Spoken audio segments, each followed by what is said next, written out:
안녕하세요, 조세입니다. 오늘의 내용은 이 왼손목의 이 각, 그러니까 왼손목이 얼만큼 이제 백스윙이 갔을 때 이 각을 유지하는 게 중요한지 이제 이 부분을 좀 더 이제 자세하게 이제 설명을 드리도록 하겠습니다.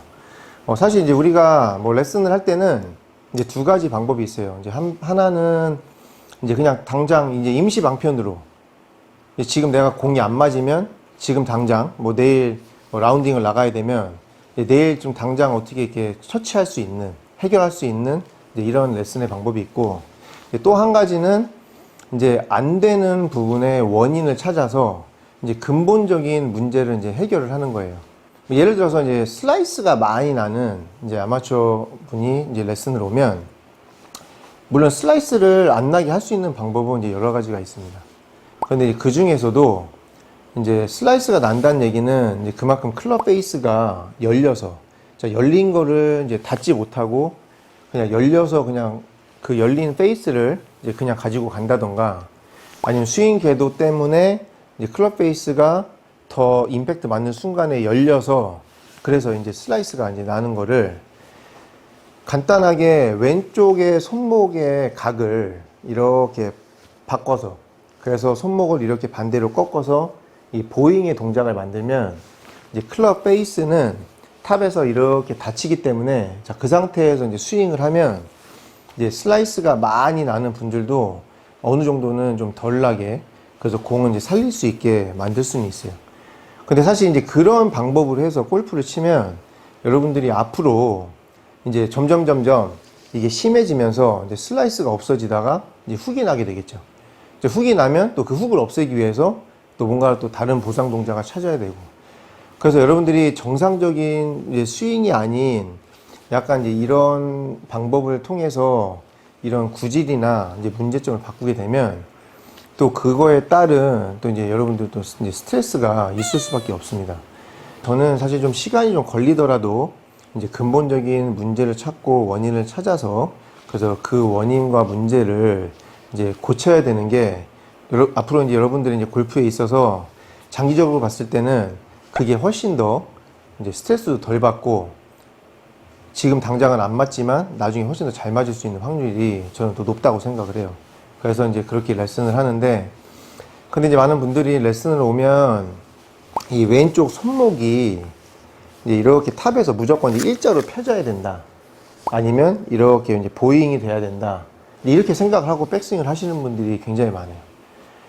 그런데 이제 그립에 따라서 내가 그립을 잡은 대로 윅하게 잡으면 탑에서도 어느 정도 더 펴지게 되고, 그 다음에 이제 스트롱하게 잡으면 이제 그 각을 유지했을 때는 조금 더 이렇게 반대로 이제 커핑이 되는 현상이 이제 생길 수밖에 없죠.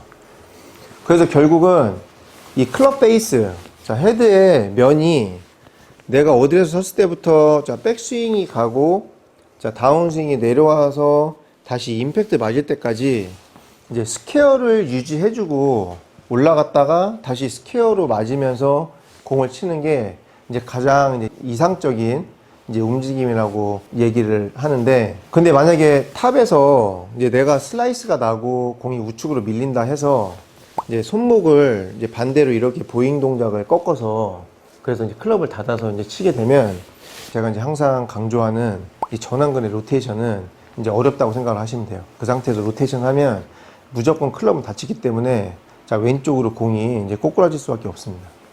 이제 그렇게 되면은 임팩트 맞는 순간에 로테이션이 안 되고, 자, 그 클럽 베이스, 자, 닫힌 클럽 베이스를 그대로 유지하면서 이제 밀고 나가려고 하겠죠.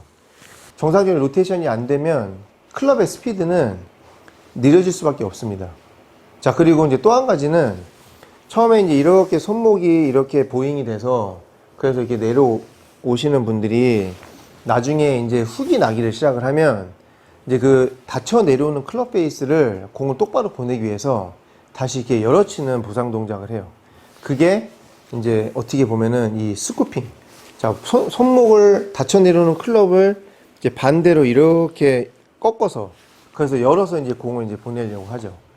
이제 그게 좀 심해지다 보면 다시 이제 우측으로 가요. 그래서 제가 레슨을 할 때는 물론 전완근의 로테이션과 또 손목의 움직임을 굉장히 강조를 많이 하기 때문에 이 클럽 베이스를 유지하고 다니는 게 굉장히 중요해요. 클럽 베이스를 스퀘어로 그대로 유지했다가 다시 스퀘어로 만드는 거지만, 이제 지금까지 보잉이나 이 손목을 많이 펴셨던 분들은 손목의 각을 유지를 하고 올라갔다가 이제 내려오면, 그러면 이제 클럽이 이렇게 많이 열렸다가 이제 닫히는 느낌이 날 거예요. 근데 어떻게 보면 이제 쉽게, 물론 열었다가 닫아치는 건 아니지만, 느낌상 열었다가 닫아칠 때 임팩트가 강해지지, 닫아놓은 거를 밀어치는 것보다 열었다가 닫아치는 게 임팩트가 더 셀 수밖에 없고 또 스피드를 내기가 쉬워져요. 그래서 오늘 제가 얘기하는 이 손목의 각을 유지하시는 게 여러분한테는 굉장히 중요해요. 그래야 지금까지 제가 얘기했던 모든 메커니즘이 이제 모든 이 단추가 이제 맞게 되어 있습니다. 지금까지 이제 손목이 이렇게 많이 반대로 꺾이는 보잉 동작을 하셨던 분들이나, 그립을 스트롱하게 잡았는데도 불구하고 자꾸 왼손등을 펴려고 하셨던 분들은 최대한 내가 갖고 있는 손목의 각, 어디를 했을 때 이 각을 유지를 해서, 그래서 느낌상 베이스를 열었다가 로테이션을 통해서 닫으면서 치는 느낌으로, 열었다가 닫으면서 치는 느낌으로. 처음에는 클럽 베이스가 이제 많이 열리는 느낌이 나기 때문에 좀 불편하실 수 있어요. 하지만 여러분들이 이 동작이 돼야 앞으로 스피드나 일관성 있는 방향을 잡으실 수 있습니다. 손목 반대로 이렇게 꺾는 동작 하지 마시고, 내 손목의 각을 그대로 유지한 상태에서 올라갔다가 내려와서 로테이션 통해서 임팩트 때 클럽 베이스 스퀘어로 맞추고. 그래서 여러분들이 이 손목의 이 모양, 왼손목이 잘못 움직이면 결국은 클럽 베이스하고 동일한 오른쪽 손도 잘못 움직이기 때문에, 여러분들이 어디에 썼을 때 그립의 모양 꼭 확인하시고, 내가 이 손목을 어떻게 해야 이 각이 유지되는지 꼭 이 부분을 체크하고 쳐보셨으면 좋겠습니다. 오늘 레슨 내용 도움되셨다면 구독하기 꼭 한번 눌러주시고, 전 다음에 더 좋은 레슨으로 인사드리도록 하겠습니다. 감사합니다.